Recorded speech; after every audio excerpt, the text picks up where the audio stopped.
guys, welcome back to my channel. My name is Pilimi. If it's your first time joining me or coming across my channel, you're welcome. On this channel I share sewing and DIY tutorials, and I am smiling so much because it's been a while since I've said this. I haven't uploaded a tutorial in 3 weeks, and I don't know if you guys care, but I'm really sorry. I've just been really busy, and it's like let's just let this month of March of February rather go by, and we're in March already, so I need to get back on the consistency train and provide you with easy, amazing sewing tutorials and DIY projects. And today I have an interesting, exciting video. So I want to make a padded braided headband, right? But the trick is I'm not going to be padding it with like foam or anything. And also I would be using an Alice band because I find that that's not quite easy to come by. I personally haven't found the right size and affordable one as well. So we will be making a headband with elastic band, and it's going to be padded and braided. And yeah, like I said, the trick is I'm going to be padding with the secret material.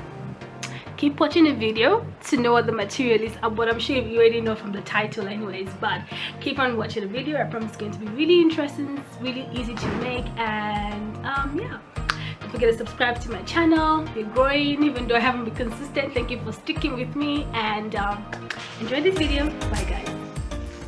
To make this headband, I will be using this leftover red Duchess satin fabric that I used in a recent project. If you follow me on Instagram, you would have seen what that project was, so do follow me on Instagram for more BTS. You also need a ruler, measuring tape, scissors, pin, a 2-inch wide elastic band, matching thread with a hand sewing needle, as well as a chocolate marker.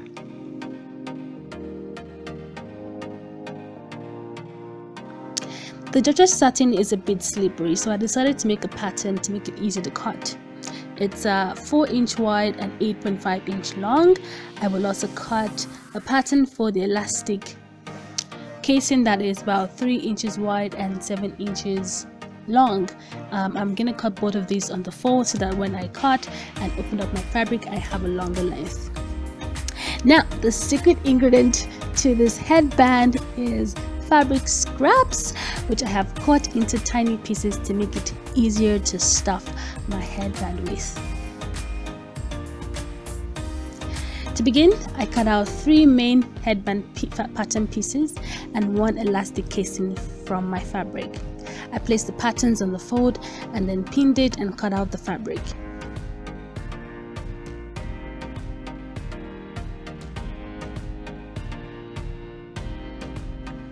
And see, I have generated even more fabric scraps from this project, so I'm going to also use it to stuff my headband. I think this looks like fabric spaghetti. I don't know, what do you think? Moving on, next fold the strips in half and pin lengthwise, and you need to sew this closed with a straight stitch at 3/8 of an inch seam allowance or thereabout. Also ensure that you leave both ends open, and do the same for the remaining 2 strips and the elastic casing as well. Like I said, make sure that both ends are open so that you can easily turn the strips inside out.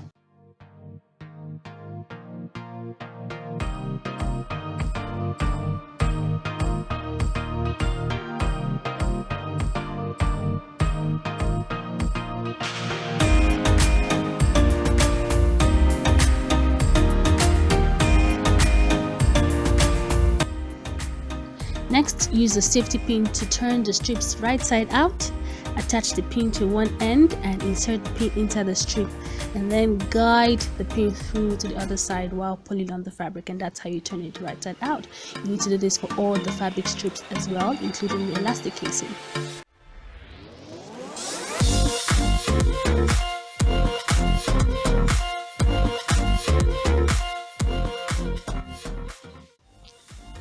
After turning the elastic casing right side out, you need to also iron it.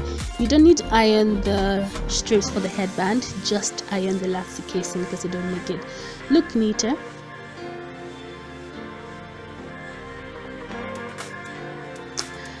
Okay, so next you need to insert the elastic band into the elastic casing. I cut my elastic band about 9 inches long, and then you need to secure one end of the elastic with a pin to the fabric, so that while you pass the elastic through, it doesn't like pull off and you have to start again. Secure both ends of the elastic casing with a zigzag stitch when you're done passing the elastic through. This is quite a squeeze for me, so I had to pull on the thread slightly while I passed the elastic through the sewing machine to get the zigzag stitch.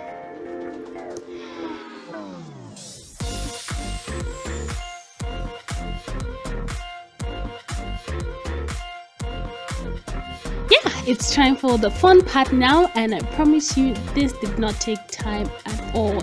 In real time, actually, it took me about 5 minutes. It took me about 5 minutes to stuff one fabric, or to stuff each strip. Okay, so I'm going to use this long tweezer to push down fabric down. And that's going to make it easier for me to stuff this strip with the fabric scraps. So there are a couple of tricks to get this right. The first one is, do not jam pack or overfill the strips with fabric. Like, I've tried this before. It's just gonna make it look big and bulky and really not nice. And also you want just enough fabric inside the strips to give it some sort of like weight and structure, but also make sure that the strips retain their flexibility. Okay, you don't want to stuff the fabric all the way to the end as well. You want to push the fabric scraps upwards, right, to leave the ends free from fabric, so that when you're joining the ends of all 3 strips together, it will be easy for us to sew that.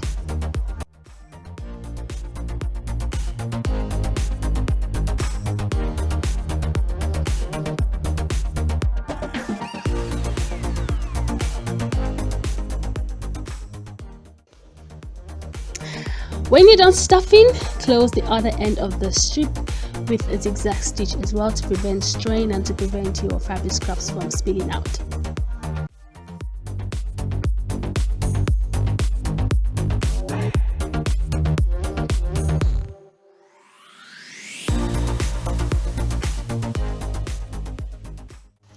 Then pin the 3 strips together on one end, and you can just braid them together, ensuring that the seams at the bottom of the braid and not at the top, so that you have a clean finish. You can also adjust the tightness of the braid as you like. I think mine is pretty okay, not too tight and not too loose as well. And after braiding, pin the other end and sew it down to secure it.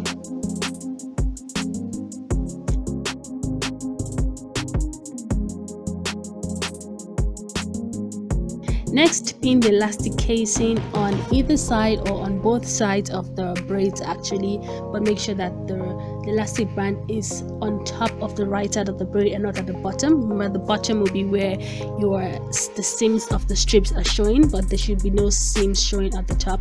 So place the elastic casing on the top of the braid and then sew it down like so.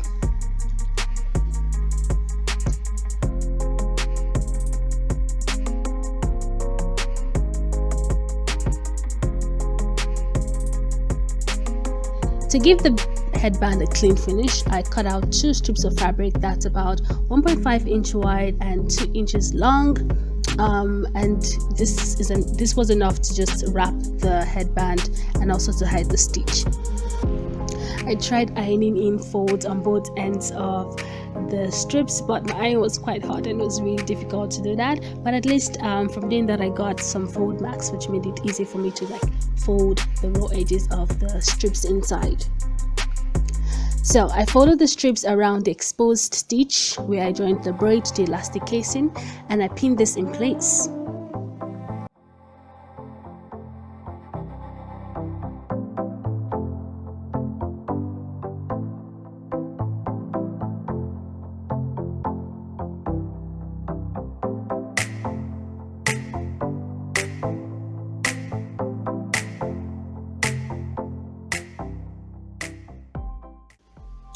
And now it's time to flex your hand sewing skills. Trust me, I struggled with this, but I think I turned out with a pretty good result.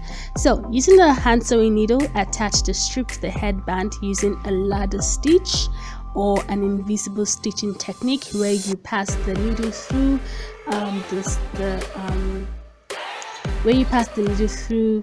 one part of the headband and then pass it through the strip and then pass it through the headband, like alternating like that. I'm really not sure how to explain that, but just try to attach the strip as neatly as you can. And with that final stitch, our fabric scrap stuffed braided headband is done. I mean, that was a mouthful, but Lord, it's really nice. It's a beautiful way to utilize your fabric scraps. Did you think? Let me know what you think in the comment section. And if you have any questions about any of the steps, please ask me in the comment section, and I'll be happy to answer them.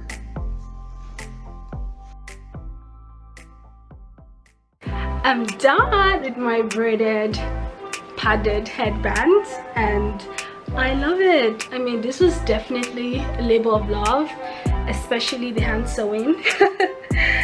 Like, this is nice. What do you guys think? Would you try this? Would you give this a try? It's lovely. It's a simple way to, you know, jazz up your outfit, you know, when you're having a good hair day or a bad hair day. This is really nice. So I hope you enjoyed the video. I hope you find it helpful. A wonderful way to use up your leftover fabrics. I'm always finding ways to use up my leftover fabrics. I don't like throwing them away. Fabrics are so precious to me, really.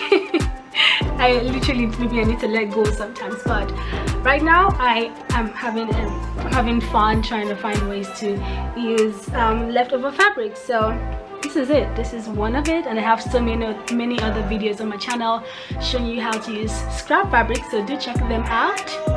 So once again, don't forget to like this video, share the video with your friends and any of your sewing enthusiasts that you know of, and subscribe to my channel for more content like this.